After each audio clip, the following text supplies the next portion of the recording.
paling tidak pengelola Pertamina saat ini dan ke depan memahami latar belakangnya ini ada darah, keringat dan air mata prajurit, ya orang lain yang rela berkorban pada zaman itu. Jangan sampai ini dilupakan dan kita kan bisa jadi generasi penikmat. Ya. Jadi bukan hanya Pertamina yang mau dihancurin, tetapi beberapa. Kita mesti waspada. Ya. Kalau mau orang-orangnya aja, jangan lembaganya hancur, jangan rumahnya kalau istilah saya dihancurin. Ya. Jangan, ini berbahaya untuk kita. Ya.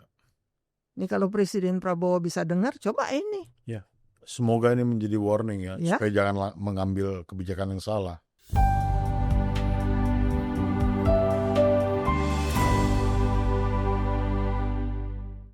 Pemirsa, selamat datang berjumpa kembali di Archipelago Club. Pada sore hari ini, kita akan berbincang-bincang kembali dengan dua orang narasumber yang penting untuk didengar oleh kita semua. Beberapa bulan terakhir ini kita diramaikan dengan isu yang terjadi di Pertamina, terutama pada kasus korupsi yang dilakukan oleh beberapa pejabat tinggi di Pertamina. Korupsi ini sampai sekarang belum masuk ke dalam proses akhir, tapi masyarakat sudah sangat berantusias sekali untuk mendengarkan bagaimana dan siapa yang menjadi tokoh-tokoh utama yang membobol duit di Pertamina, membobol negara. Negatifnya, masyarakat kemudian melihat bahwa Pertamina secara keseluruhanlah yang menjadi akar masalah dari persoalan yang ada di negeri ini. Sedikit yang masih ingat bagaimana peran Pertamina di awal-awal kemerdekaan sampai pemerintahan Orde Baru ikut serta untuk membiayai pembangunan di negeri ini. Penting buat kita agar kita tidak terjebak dalam kesalahan berpikir, terjebak dalam sejarah yang salah, dan hanya bisa menyalah-nyalahkan, apalagi kalau kita ikut membakar Pertamina, membuang aset negara yang pernah diperjuangkan dengan darah dan air mata oleh para pejuang kita di masa-masa revolusi. Sore hari ini, bapak-bapak dan ibu-ibu, kawan-kawan sekalian, kita akan berbincang-bincang dengan tamu khusus kita, yaitu Ibu Angelina Patiasina, putri daripada Pak J.M. Patiasina, yang ikut mempelopori pendirian Permina yang kemudian menjadi Pertamina. Pada sore hari ini, Bu Angelina bersedia untuk menyampaikan kesaksian hidupnya bersama orang tuanya yang ikut berjuang, ikut serta membangun Permina pada waktu itu. Di samping Ibu Angelina juga ada Pak Daniel Takugawi, seorang wartawan senior Sinar Harapan, yang ikut serta dalam pencatatan penulisan buku Pak J.M. Patiasina yang sedang kita tunggu terbitnya dalam waktu dekat ini. Selamat sore Ibu Angelina. Selamat sore Bung Web. Selamat sore Pak Daniel. Selamat sore kawan. Ya, Bapak dan Ibu yang saya hormati, pada sore hari ini kita ingin mendengarkan bagaimana pandangan Ibu, pandangan Pak Daniel tentang Pertamina sendiri. Masyarakat perlu tahu bagaimana sebenarnya Pertamina itu dan apa yang diharapkan oleh para pendiri-pendiri Permina pada waktu itu. Apa yang menjadi cita-cita daripada para pendiri itu.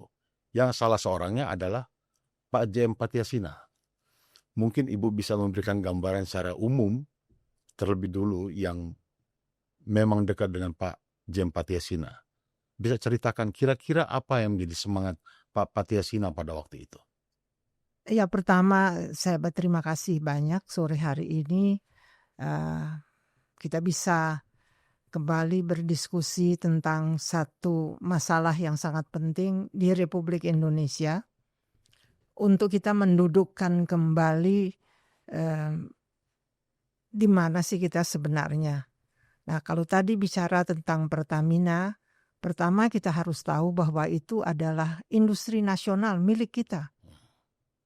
Tadi Bung Web sudah katakan bahwa Pertamina ini dibangun dengan air mata, dengan darah, dengan Pengorbanan.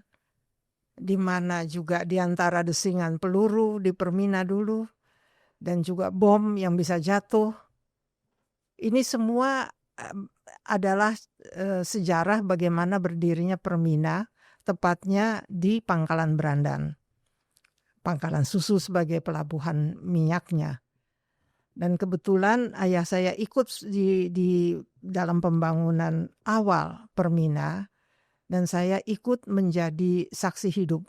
Walaupun saya pada saat itu masih berusia 8 tahun atau 9 tahun, tapi saya menyaksikan itu semua. Yang membuat saya tergerak juga atas undangan sore hari ini kita bisa berbincang adalah peristiwa yang tadi Bung Web katakan. Begitu banyak cerita-cerita tentang bagaimana korupsi di Pertamina. Satu hal yang ingin saya katakan, apabila kita melihat itu dan kita kemudian mencerca, jangan kita membakar rumahnya, jangan kita bakar Pertamina. Itu adalah milik kita. Itu industri nasional yang menjadi aset dari Republik Indonesia ini. Itu harus kita pelihara. Yang tidak benar kita keluarkan dengan tegas, dengan tidak takut. Pada waktu itu ayah dari Bu Angelina itu Pak Brigjen ya, Pak Brigjen JM Patiasina. Pada waktu itu sudah Brigjen atau pada waktu itu? Belum. Berangkat dari Palembang menuju ke Medan, itu masih berpangkat mayor. Mayor. Masih berpangkat mayor. Kemudian menjadi letnan kolonel, baru di Jakarta menjadi brigjen. Oh begitu. Sebetulnya Pak Patiasina ini, dia ini seorang pekerja di perminyakan awalnya, ataukah dia seorang prajurit?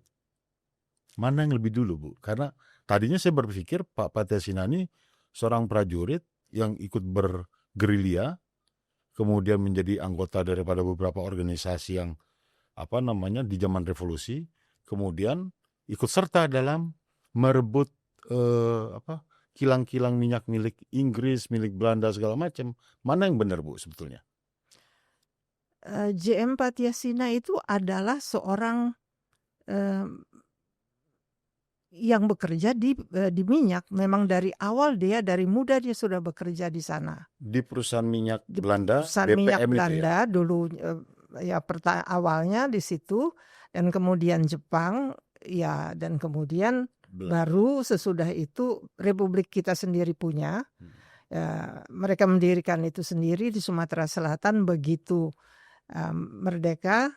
Namanya Perusahaan Minyak Republik Indonesia atau disingkat dengan Permiri. Permiri ya awalnya. Permiri, nanti ini ada hubungannya dengan logo dari Permina dan Pertamina. Awalnya kenapa ada bintang di tengah-tengah itu ya Permiri itu bintang merah. Permiri singkatannya apa, Bu, kalau boleh tahu? Perusahaan Minyak Republik Indonesia. Dengan logo bintang merah itu ya? Bintang merah, ya. Oh, baik.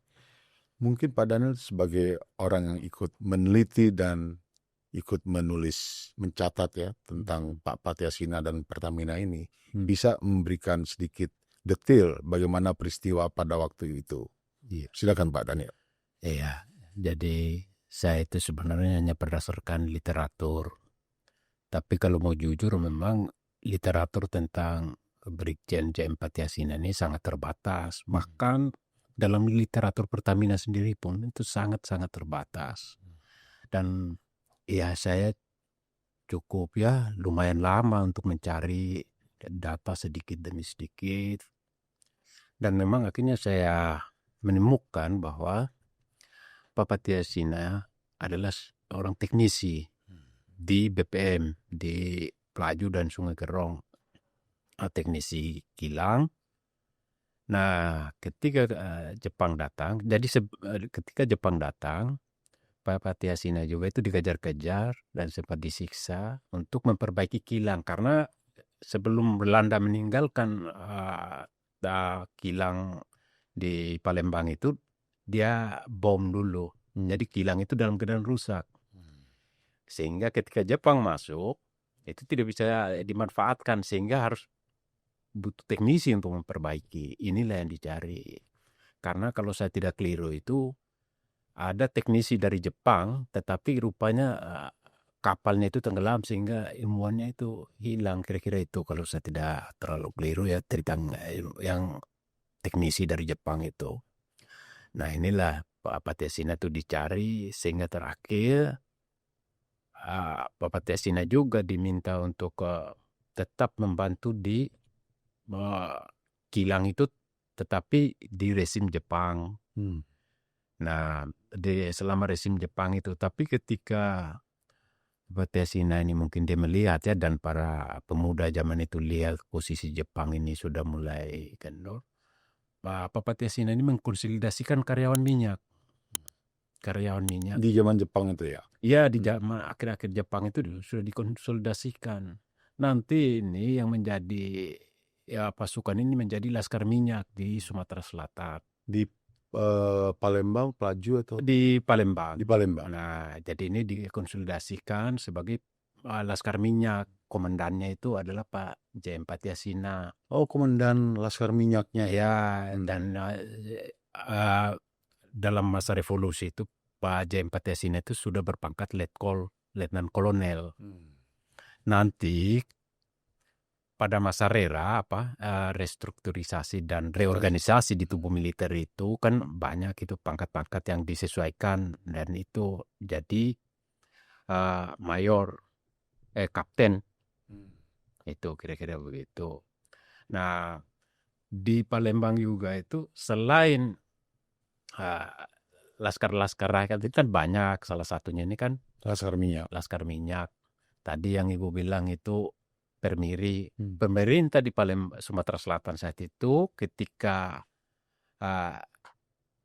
Indonesia itu proklamasikan kemerdekaan, berinisiatif membentuk namanya Permiri. Pimpinan Permiri itu adalah Pak Patiasina.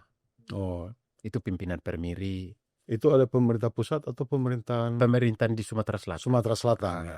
Itu dibuatlah Permiri, pimpinannya itu Pak J.M. Patiasina. Itu pemerintahan Indonesia atau Republik? Ya, Republik, Indonesia. tapi di Sumatera Selatan.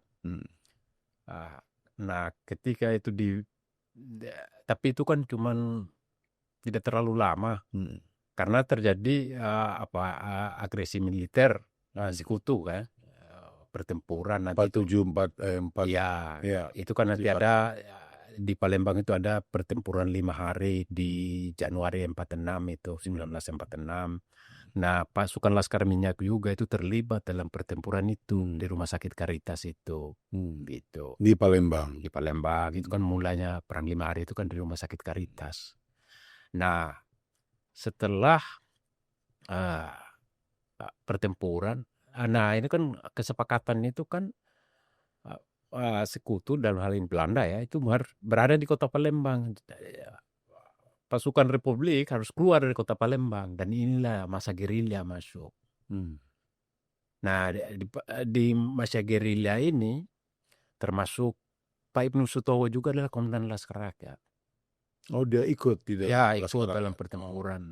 Kalau salah dia seorang dokter atau? Ya, dokter. Jadi Pak Patiasina dan Pak Ibnu itu berkenalan. Pak Patiasina teknisi di orang teknik di perminyakan, tapi Pak Ibnu itu dokter saya tidak tahu apakah rumah sakit atau klinik di BPM juga? Iya, di BPM. Di BPM juga. Jadi saya kira ini karena saat itu juga orangnya itu kan sangat terbatas, saya pikir saling kenal. Apalagi dalam masa perjuangan juga sama, itu di masa gerilya itu sama-sama berjuang. Dan Pak Ibnu sudah juga punya pangkat militer. Punya pangkat militer. Jadi dokter militer yang di Pertamina. Iya, dia juga sudah punya pangkat militer zaman revolusi itu. Tapi ini sama-sama membawa pasukan masing-masing. Ya, ini kan ada pasukan punyanya Pak Ibnu saya lupa. Tapi ada banyak Laskar Rakyat lah itu, kira-kira komponen Laskar Rakyat.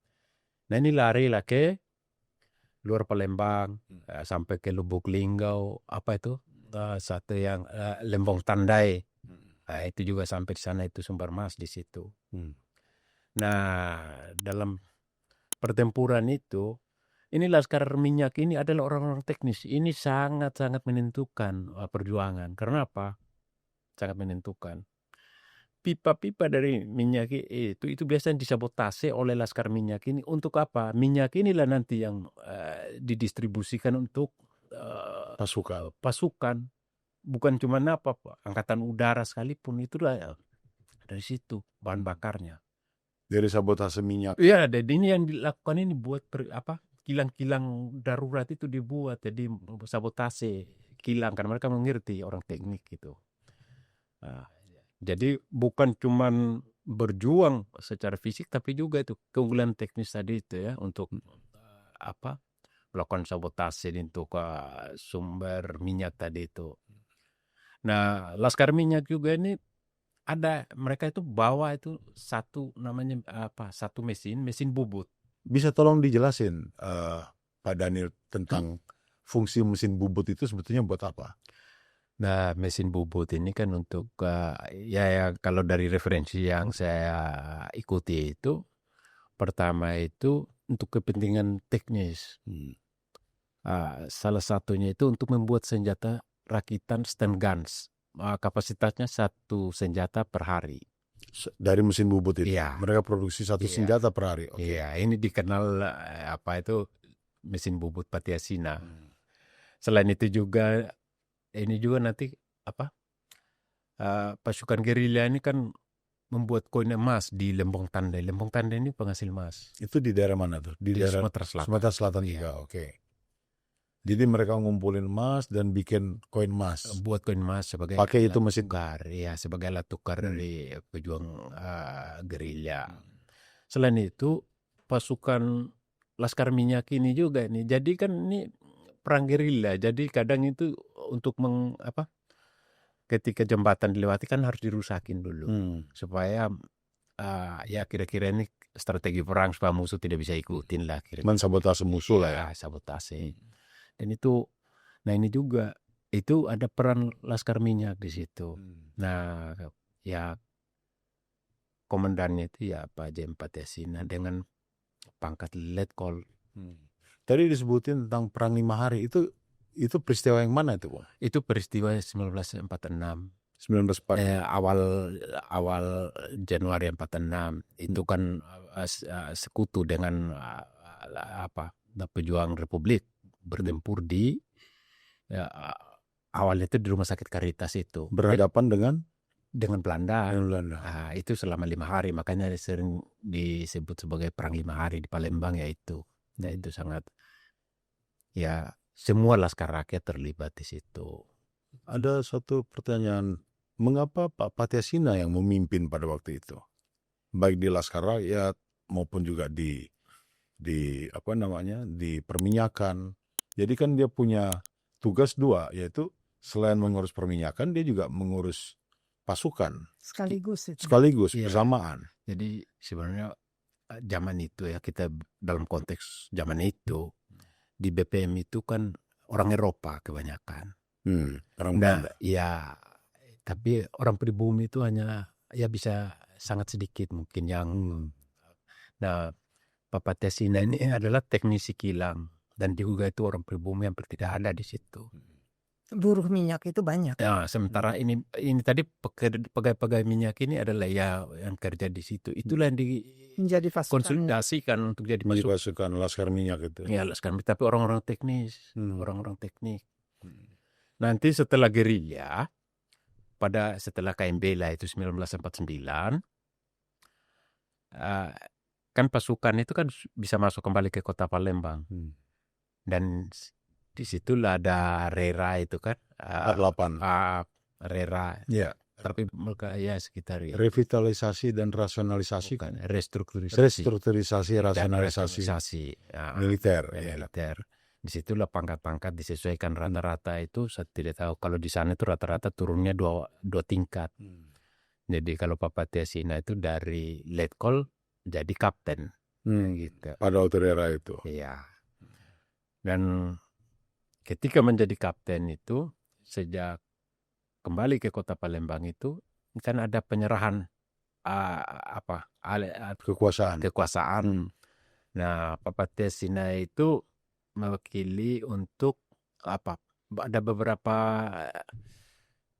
salah satunya itu ya pasukan seni pionir. Seni pionir. Seni pionir lah itu. Tentara teknik. Yang tugasnya bangun jembatan, jalan, bangun pelabuhan, infrastruktur, infrastruktur ya. bangun jembatan atau apa itu. Nah, JM Patiasina ini yang merintis seni pionir di Sumatera Selatan. Salah satu perwira muda yang bertugas di seni pionir itu ya Bapak Wakil Presiden Tri Sutrisno. Oh, pada waktu itu. Jadi Ya, Tri Sutrisno ikut dengan pasukannya. Tidak, berdinas pertama di seni pionir. Pada tahun yang sama dengan Pak Patiasina. Pak Patiasina waktu itu komandan di situ. Oh, Pak Patiasina komandan, Pak Tri Sutrisno dikirim dari Jakarta. Iya, sebagai perwira untuk berdinas di sana. Iya. Itu tahun 57. Di Sumatera Selatan itu. Ya 50-an lah kira-kira itu. Bu Angelina, mungkin masih ada memori yang Ibu ingat pada masa-masa itu. Ibu udah lahir atau belum ya pada waktu zaman-zaman revolusi itu? Atau mungkin ada cerita dari Ibu, dari kakak mungkin?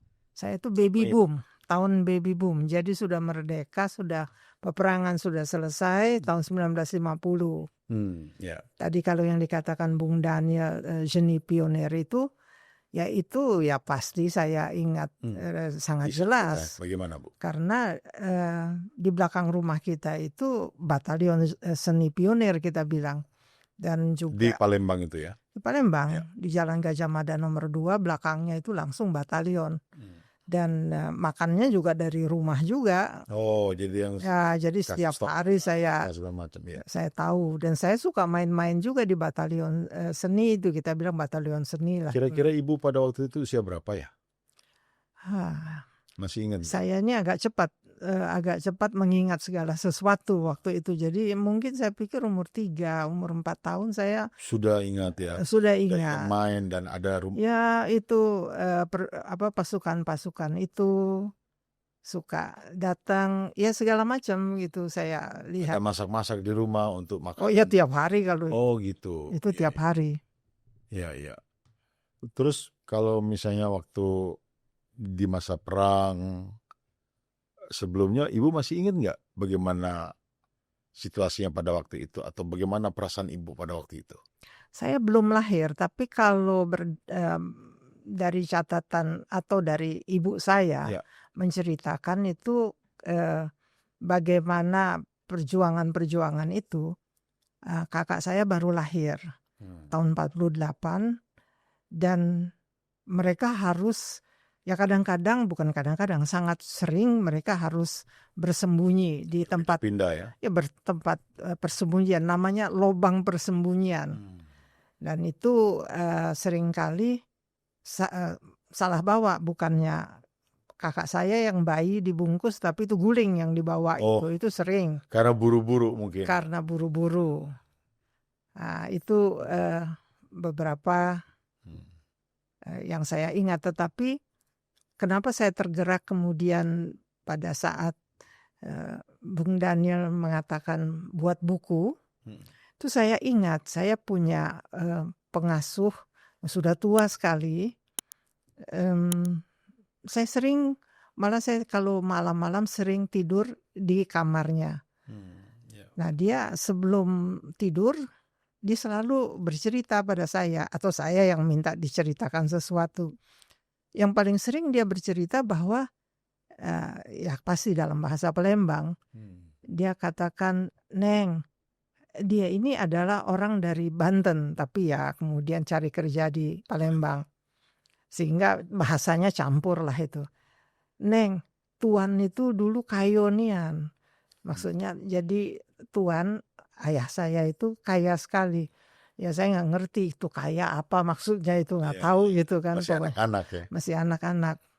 Terus bibi itu tedok di pojok karung duit. Oh. Jadi bibi ini tidurnya di atas karung duit. Wih, Maksudnya sebagai bibi itu dirinya ya? diri dia Oh. tidur di atas karung duit. Wah, langsung saya berpikir, wih, tidur di atas karung duit ini cerita ini luar biasa gitu kan. Terus dia bilang, nian neng, katanya. Betul katanya. Kayo nian dulu tuan itu. Dan itu saking seringnya saya dengar. Nah, pada saat saya jadi kalau kita nonton Naga Bonar itu ada uang-uang sendiri gitu. Itu benar terjadi, bikin uang Oh, juga yang itu. tadi dikatakan Pak Daniel, dia mencetak uang ya. Pada situ mereka Uang. Ya, zaman revolusi itu masih cetak-cetak. Iya.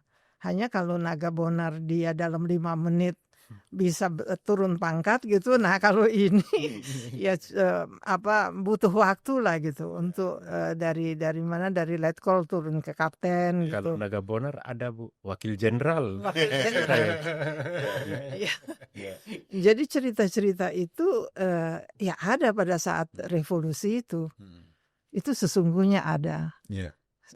Jadi pada waktu kemudian Pak Patiasina dan kawan-kawan itu mempertahankan kilang-kilang minyak, kemudian bekerja untuk memproduksi minyak untuk kepentingan revolusi itu, apa yang kemudian terjadi di daerah-daerah lain? Apakah hal itu juga terjadi di daerah yang lain?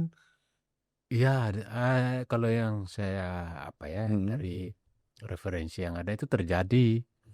Itu kan ada laskar rakyat, laskar minyak itu dia termasuk di Sumatera, di Jawa ya yang ada minyak itu semua itu ada. Ada juga ini kan ada tadi ya Permiri di Sumatera Selatan, di Aceh juga ada. Ada perusahaan-perusahaan zaman perjuangan itu ada. Permiri juga atau? Iya ada saya Oh. Permiri atau kalau saya tidak salah di Aceh Permiri juga kalau saya.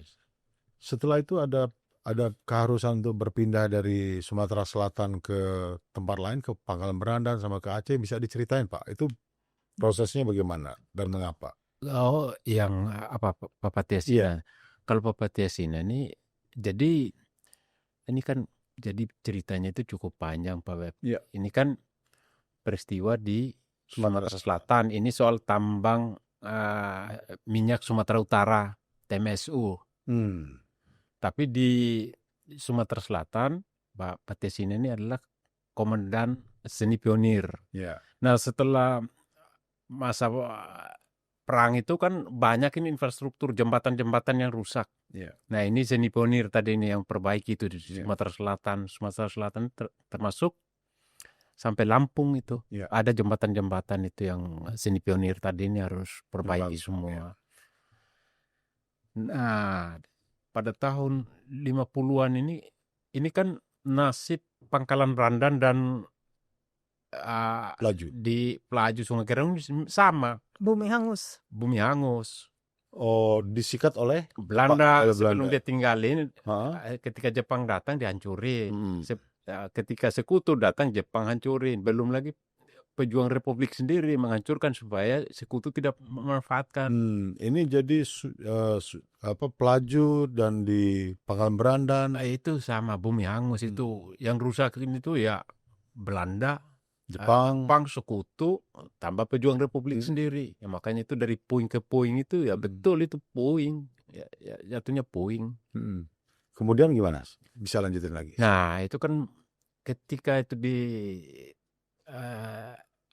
pindah ke Pangkalan Berandan. Enggak, setelah era Belanda, era Republik ini kan ini seolah-olah ini sumber daya alam ini tidak bertuan ini. Ya itu betul milik Republik, tapi siapa pemerintah ini siapa? Ini kan banyak. Nah, di Sumatera tambang minyak Sumatera Utara ini sangat banyak kepentingan di situ. Itu Perbum itu kuat. Ada TI, ada PRRI. Jadi ini masalahnya itu saling sabotase. Belum lagi ada yang pro nasionalisasi, ada yang anti nasionalisasi. Ini kelompok-kelompok besar ini luar biasa itu.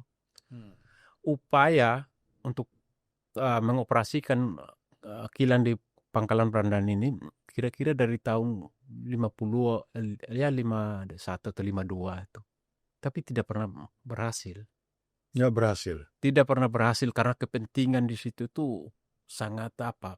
Pertentangan kepentingan Pertentangan antara kepentingan politik A, politik B. antara ya macam-macam Ya, lah ya. di situ. Ini kan orang tahu ini sumber Sumber daya alam, ya betul. kira-kira begitu. Sumber duit.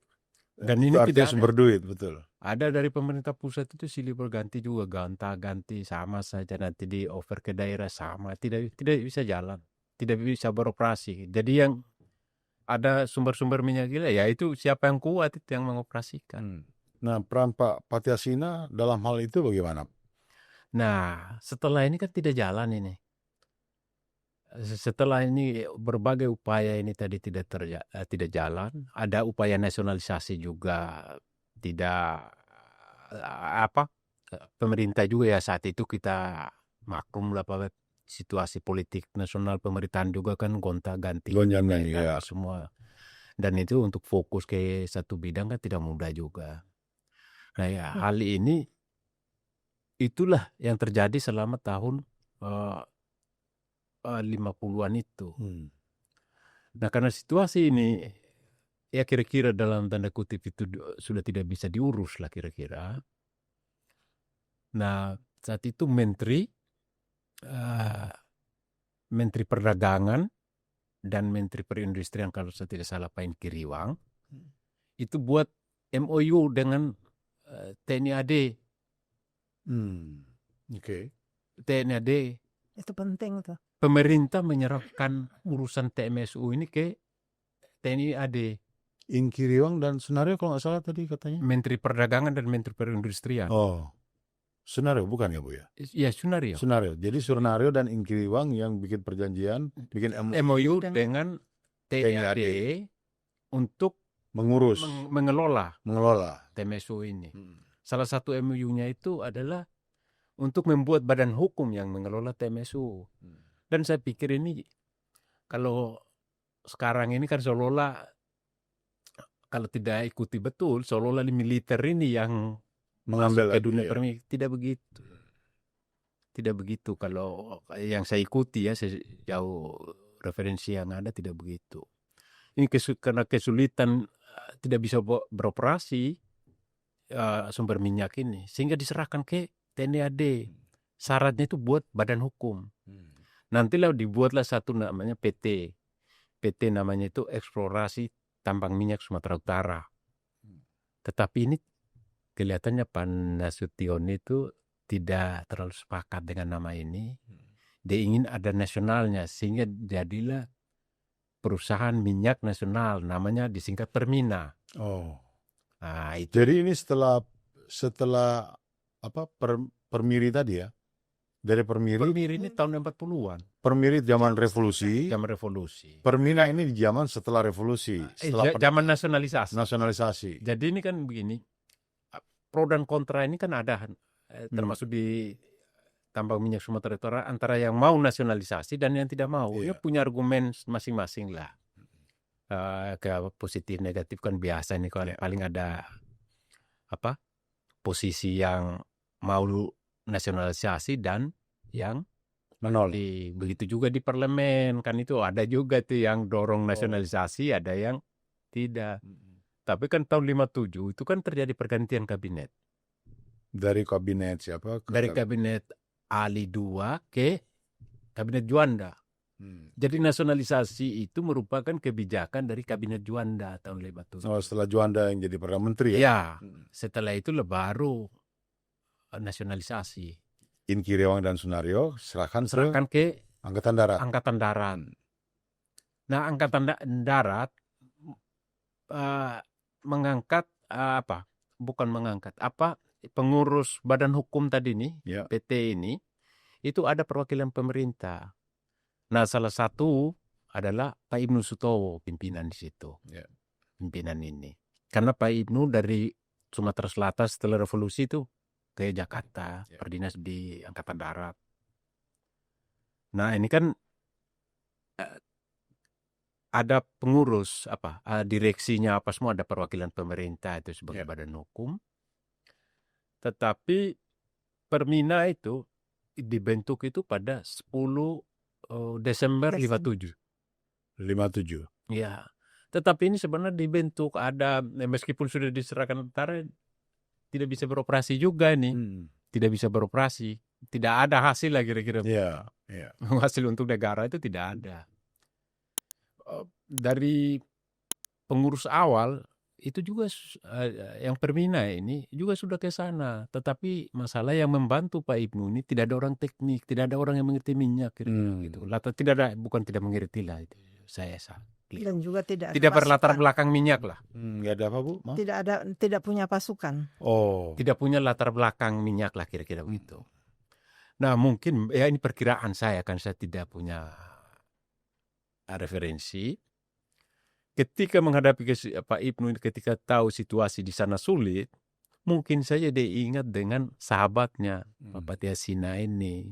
Ya Pak Patiasina ini dia mungkin teruji di medan pertempuran dan juga di teknik Perminyakan. dan juga sebagai komandan seni pionir di Palembang. Ya. Mungkin masukan dari Pak Ibnu ke pimpinan Angkatan Darat di Jakarta ini sehingga Pak Patiasina ini diangkat jadi komandan Bukit 34. Komandan Bukit 34 di Sumatera Timur. Itu kawasan vital di sekitar Pangkalan Susu, Pangkalan Berandan. Itu ke kawasan kilang minyak tadi. Ya. Dan rantau. Iya. Dan rantau. Rantau Prapat apa? Rantau sudah masuk Aceh udah. Rantau bukan rantau Prapat. Jadi itu rantau Aceh. Iya kira-kira itu yang komandan dari kawasan minyak. Wilayah itu, ya. Tetapi selain sebagai komandan juga harus ikut memperbaiki karena Pak Patiasina ini menjadi direktur Permina pada waktu itu. Jadi sama Ibnu Stowo apanya? Direktur utamanya. Direktur utama. Oh. Ada lagi yang pengurus yang lain ada. Yeah. Kalau saya tidak salah ada direkturnya itu ada 3. Tetapi dari semua direktur ini satu-satunya yang di Pangkalan Berandan itu cuma Pak Jem Patiasina. Inilah dengan tugas itu tidak mudah. Tadi ini persoalan ini gonta-ganti apa semua ini tidak jalan. Datanglah Pak Patiasina dengan pasukan seninya. Yang juga dulunya tuh Laskar Minyak. Laskar Minyak juga ini veteran Laskar juga. Minyak dari tahun 45 itu 46. Oke, dengan Laskar Minyak kemudian? Dengan Laskar Minyak tadi yang jadi pasukan seni, ini juga nanti yang ada di Pangkalan Berandan. Bahwa 1 batalion kalau saya tidak... 1 batalion ya? Iya, kalau saya tidak salah ya, pokoknya... Jadi bukan hanya JM Patiasina yang memiliki keahlian dalam minyak, juga pasukannya. Karena ini pasukan minyak. Pasukan Laskar Minyak itu yang membawa kembali di kilang itu. Ya, untuk mengelas apa semua itu kan sementara ini kan di sana ini situasinya itu tidak mudah, baik dari sisi tantangan dan keamanan itu tidak mudah. Ini saling sabotase ini, DI, TI ada. PRRI masih ada. Perbum ini kuat pada zaman itu. Iya, Persatuan Buruh Minyak ya. Iya, ini dan punya organisasi itu jadi kepentingan di situ ya. Itulah kira-kira kesulitan di operasional, tapi juga soal keamanan. Keamanan juga. Ini tidak mudah. Sementara pasukan yang dibawa ini dengan logistik yang terbatas. Bagaimana untuk memenuhi kebutuhan logistik ini? Maksudnya uang itu. Ya ini pasukan karena makan, minum, tinggal. Dan itu memang dalam situasi darurat semua. Nah ini maksud saya itu kenapa. Jadi Permina ini memang dibangun. Saya tidak tahu apakah orang Denzipur ya, seni tempur itu ya. Masih mengerti sejarahnya dia bahwa Pertamina itu lahir dari Zeni. Saya tidak mengerti juga, tapi saya pikir mereka paham lah itu.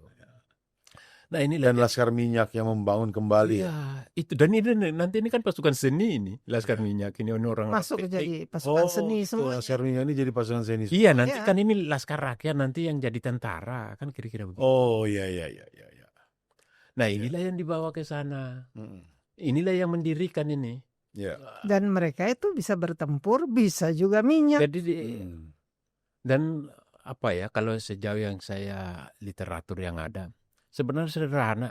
Apa ya, mungkin untuk apa itu Patiasina itu tidak banyak tidak banyak apa manuver, hanya fokus tugasnya adalah Membangun. Indonesia mau ekspor minyak dan minyak harus keluar. Dan dia berhasil. Dan yang kedua, ini kan banyak kelompok ini. Ya. Ya, Pak Patiasina datang dengan standarnya dia. Dengan pasukan sendiri. Tidak, pasukan minyaknya ada, tapi kan juga ada ini Yang lain pekerja, ya. buruh tadi. Ah, Kalau dibikin masing-masing kan punya versi ini. ya. Pak Patiasina buat standarnya. Yang dapat duit dari sini hanya yang bekerja. Kalau yang tidak bekerja, silakan jangan ganggu. Jadi tanpa kompromi ini. Tanpa kompromi. Tapi kalau ada yang mau kerja, silakan siapa, tanpa memandang latar belakang dari manapun. Politik apapun Dia standar tidak apa. Yang penting orang itu mau kerja karena tujuan satu. Minyak harus keluar untuk diekspor. Tapi ayah saya itu bukan orang politik. Dia juga bukan orang di kantor. Ya, Dia orang lapangan, betul-betul. orang lapangan dan betul-betul tentara, laskar, Ya. tentara rakyat lah. Untuk memberikan gambaran bagaimana Pak Patiasina. bagaimana gawatnya situasi pada saat itu. Kalau yang tahu dari Medan itu pasti kita dapat Binjai dulu. Ya. Binjai tempat rambutan tuh. Binjai, dari Binjai kita masuk Tanjung Pura. Ya. Itu masih aman, kita masih di dalam mobil. Kalau konvoy gitu, kita kan kalau mau ke Pangkalan Berandan itu kita konvoy. Ya. Begitu sampai di Tanjung Pura, konvoy ini berhenti semuanya dan tentara pasukan tuh turun semua. Oke. Di depan. Mulai mereka ya biasanya zigzag gitu kiri kanan. Bayangkan dari Tanjung Pura sampai ke Pangkalan Berandan tuh berapa jam? Karena kita nggak tahu serangan dari mana saja. Nah, di situ yang saya lihat kenapa yang lain-lain tidak berhasil membangun minyak di Pangkalan Berandan, karena mereka juga nggak punya pasukan. Mau pasukan dari mana? Ya. Ini Patiasina ini dia membawa pasukan yang memang mengerti minyak juga. Ya. Sehingga itu butuh waktu 1 tahun kalau nggak salah itu, baru kita dari Tanjung Pura itu bisa masuk Pangkalan Berandan tanpa gangguan. Oh, tadinya gangguannya apa, Bu? Bisa PRRI, bisa juga kalau itu biasanya PRRI. Kalau lebih jauh dari Pangkalan Berandan itu biasanya DITII. Satu kuncinya dari ayah saya, jangan kita bertempur dengan bangsa sendiri. Jadi dia tidak ingin membuat clash dengan orang Indonesia sendiri, dengan bangsa ya sendiri. Begini. Jadi kalau dicegat gitu, kemudian ayah saya ini dia kalau pertempuran selalu gerilya. perang gerilya. Okay. Perang gerilya, dia tidak pernah dengan pasukan besar gitu, nggak pernah. Gerilya dan malam hari biasanya. Ya. Dan juga dengan negosiasi. Sehingga ke Daud Bereh juga dia pergi. Sudah ada Daud Bereh pada waktu itu ya? Ada. Oh, dia pimpinan di Aceh ya? Aceh. Pimpinan di Aceh, dan dia memberikan wakilnya untuk duduk di Pertamina kemudian. Permina. Oh, Permina. Nah, supaya aman semua gitu. Ditampung sama diakomodir sama Pak dia hanya Patiasina. Kalau saya berikan anak buah saya, mereka dapat apa? Ya, mereka bisa digaji. Belum bisa digaji waktu itu, karena memang nggak punya uang. Yeah. Tapi kasih makan, dan kemudian tempat tinggal ada, semua ada. Sampai minyak keluar dari perut bumi, baru mereka digaji. Itu yang saya dengar. Dan itu terjadi ya? Terjadi cuman berapa bulan, ya terjadi. Dan kemudian apakah anak buah saya hanya menjadi buruh? Oh, Daud tidak. Bereh nih ya yang ngomong. Daud Bereh. Tidak, bisa juga menduduki posisi manajer, dan terjadi. Ya. Dan itu ada. Ya. Kalau PRRI itu menyerah mereka. Karena ya tadi ini pasukannya juga pasukan khusus ini kan. Maksudnya tuh ini pasukan khusus juga. saya tahu sekali itu, kalau itu saya tahu. Gimana, Bu? Ayah saya itu tidak pernah, kalau sudah mau begitu, sudah mau masuk gerilya mereka ini, ya saya cuma dengar kalau saya pas di Pangkalan Berandan, itu dia tidak tidur, dia juga jarang tidur. Orangnya seumur hidupnya hanya 3 jam per hari tidurnya itu. Dan kalau mau perang gerilya begitu, dia kontrol. Kontrol pasukannya. Kontrol pasukannya. Hmm. Kontrol pasukannya dan kemudian ya saya nggak tahu pagi hari dia kembali. Itu. Begitu juga waktu PRRI. Pada saat Simbolon sudah menyerah, Boyke Nainggolan nggak mau menyerah. Boyke Nainggolan PRRI. Okay. Tapi kemudian ya dia nggak bisa melawan pasukan ini. Ya, pasukan menyerah. Patyasina. Dan menyerah dengan pasukan Patyasina. Dan menyerah. Oke. Jadi ya selalu begitu. Jadi diambil. Sementara Perbum, kalau menurut cerita yang saya dengar dari yang dulu bekerja juga, jadi sudah tua mungkin sekarang udah meninggal, itu Perbum dipindahkan ke Lok Semawe. Oh, ke Aceh. Ke Aceh. Tapi persisnya bagaimana saya nggak tahu. Ini yang membuat saya itu jadi apa ya? Kalau kenapa kita selalu sekarang harus bekerja dari luar untuk membangun misalnya nikel di Maluku Utara. Nah sementara zaman dulu aja kilang aja mereka bisa bangun semuanya itu. Dan itu bukan waktu lama. Saya anak kecil kan, masih anak kecil sekolah di Medan. Tapi setiap kali liburan saya selalu ke Pangkalan Berandan. Jadi saya hafal. Itu cuman makan waktu 1 tahun paling lama. Itu kilang semuanya udah bagus kembali. Tahun 50? 58, 59 antara itu. Saya ingat sekali tuh. Dan perjalanan tuh bisa aman. Kalau sebelumnya ya memang pasukan tuh langsung kiri kanan tuh. Dan malam-malam ya dan penjegatan. Kalau kita ke rantau lebih parah lagi. Itu Daud Bereh punya pasukan tuh. Yang menarik nih. Ini secara Pertamina ini menarik sekali. Luar biasa dan saya mengalaminya. Ayah saya ini saya bilang tuh ini juga orang aneh juga. Dalam kondisi perang gitu anak-anaknya dibawa aja sama dia itu. Ibu sama anak-anak dibawa? Iya dibawa. Minta maaf Bu, berapa kakak beradik ya Bu Angelina? Yang paling sering ke Pangkalan Berandan karena kita suka, itu kakak saya yang nomor 2, sudah meninggal Johnny, karena dia suka juga ikut perang. Oh ikut dan bawa juga, iya. Iya dia juga suka ikut gitu. Dan saya. Oh iya. Itu saya suka karena saya suka dengan hutan dan dengan rakyat sehingga saya tahu bagaimana gitu.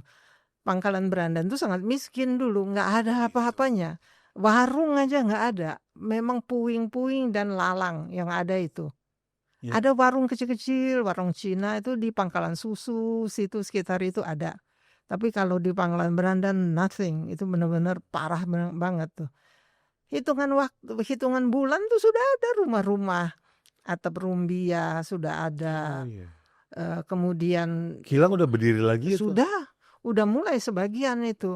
Cepat sekali. Angus soalnya. Iya, kan di Bumi Angus. Iya. Dan salah satunya yang masih generasi pertama yang bekerja di situ namanya Om Kwa Simbiao Tirto Utomo yang punya Aqua. Itu dulu kerja. Oh, di situ. Iya. Ya karena dia lihat di minyak air kotor terus, kemudian ini dagangnya muncul.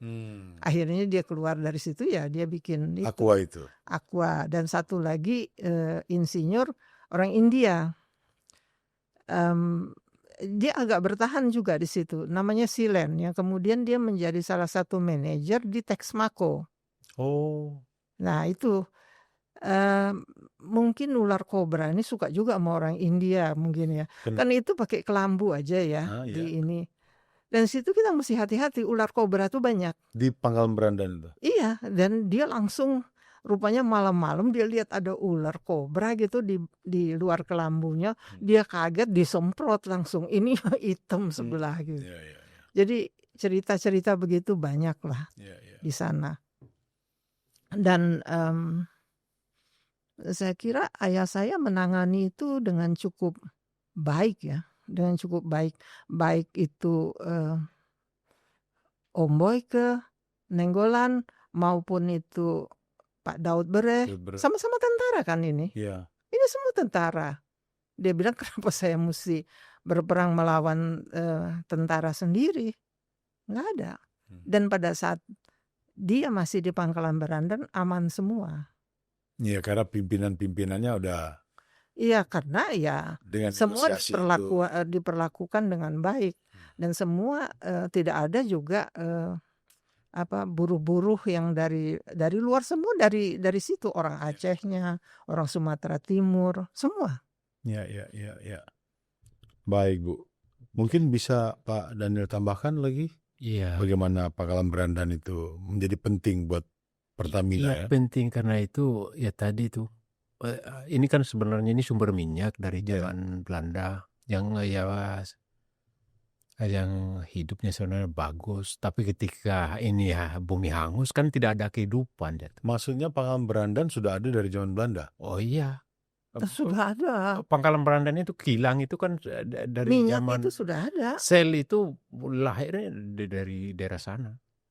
Perusahaan raksasa ini Shell. Kayaknya bukan Pangkalan Berandan tapi Sumatera Timur ya. Ya Sumatera Timur. Ya Sumatera Timur kan wilayahnya. Tapi pusat minyaknya kilang. Kan Pangkalan Berandan. Kilangnya kan Kilangnya itu di Pangkalan itu dihancurkan. Jadi otomatis tadi yang seperti Ibu bilang itu hanya ada ilalang dan puing-puing. Itu tadi bekas itu. Jadi tidak ada lagi, tidak ada operasional kan begitu.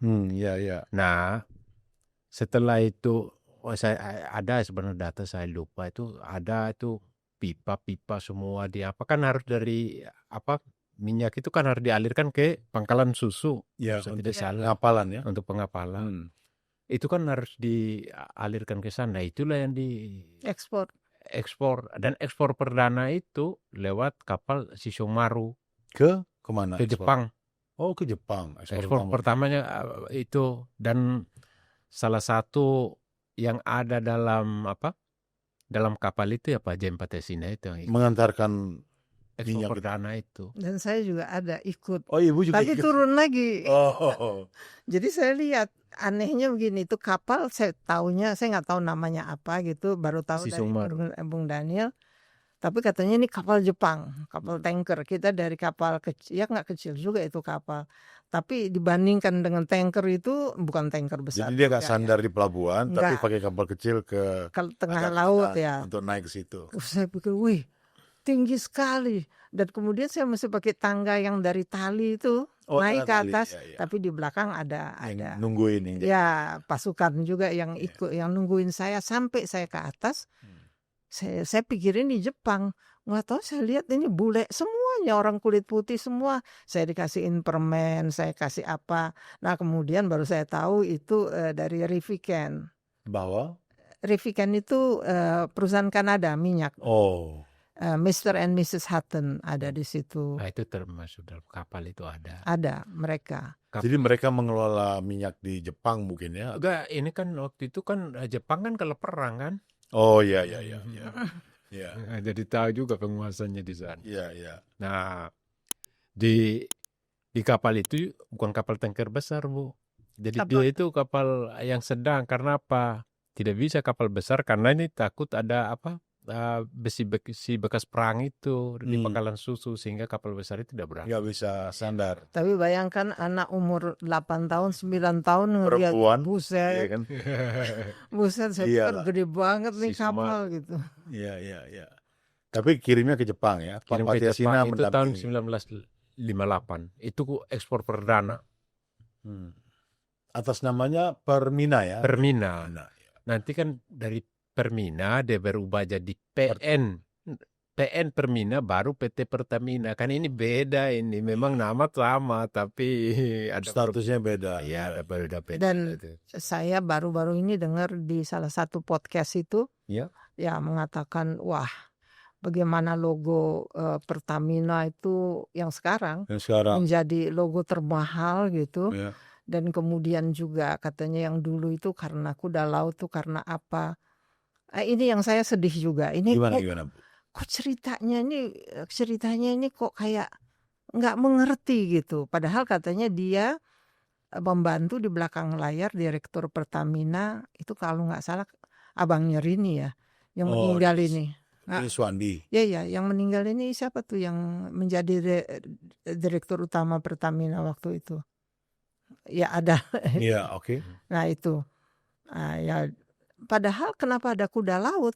Pangkalan susu itu penuh dengan kuda laut. Saya paling sering tiap kali datang mesti saya minta ambilin kuda laut berapa untuk dibawa ke Medan. Saya taruh di khas itu di ya di mana toples itu saya masukin tuh kuda laut. Tapi ya dia mati. Nggak lama dia ini ya kan karena di situ sangat banyak. Bintang itu tentara. Ya bintang itu tentara itu. Jadi kuda laut dan bintang ya itu kuda laut karena banyak kuda laut di pangkalan susu, pangkalan Berandan juga banyak kuda laut dan bintang itu ya karena itu tentara.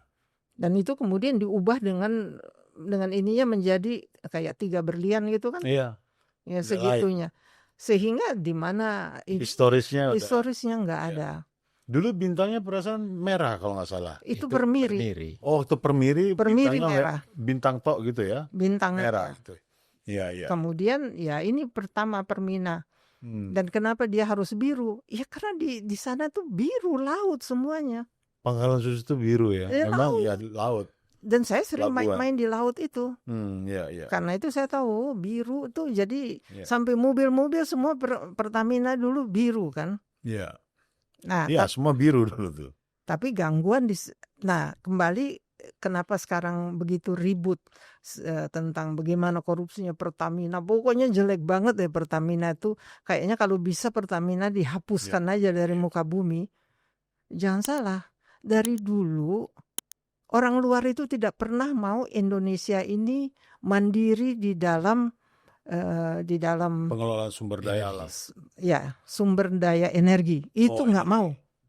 Ini sudah ada waktu di Pangkalan Berandan. Sudah ada. Dan saya saksi hidup mengetahui dia itu dan kemudian tahun 91 bertemu lagi dengan itu orang. Orang yang memang tidak menginginkan. Tidak menginginkan. Orang Indonesia apa orang? Oh, enggak, orang Amerika. Oh, orang Amerika. Orang Amerika itu saya tahu sekali. Dia bilang ya cerita itu ya begitu. Tapi akhirnya dia harus menyingkir dari Pangkalan Berandan. Dia orang Pertamina atau orang perminyakan atau BPM atau cover up lah dia bilang dia sebagai apa gitu.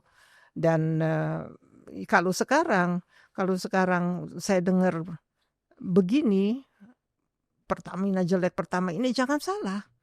Jangan salah, ini kita berbahaya. Karena dari dulu juga sudah ada agenda untuk tidak ada ini industri nasional. Tetapi untungnya masih ada satu dia yang orang Amerika tadi menyebut ini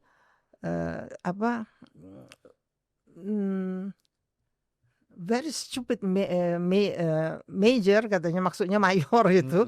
Mayor Patiasina ini stupid, gila gitu kan. Itu disebutnya. Untung ada mayor gila ini sehingga mereka nggak bisa masuk. Kan ada Caltex di Rumbai.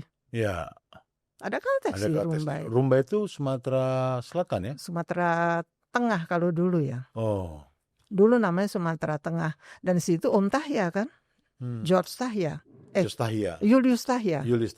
Dia di Caltex di Rumbai. Tapi saya lihat beberapa kali di Pangkalan Berandan. Jadi orang-orang yang tidak menginginkan adanya kekuatan energi di kita, tentu saja mungkin itu berhubungan dengan yang tidak menyetujui dengan nasionalisasi. Iya.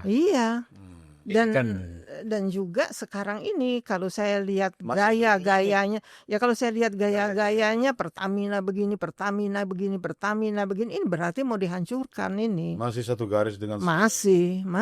Kan yang lemah itu. Jadi kalau memang mau memberantas korupsi, orang-orangnya aja. Jangan rumahnya dihancurin. Ini seakan-akan rumahnya mau dihancurin, tidak boleh. Kita mesti waspada, kita mesti jeli juga. Dan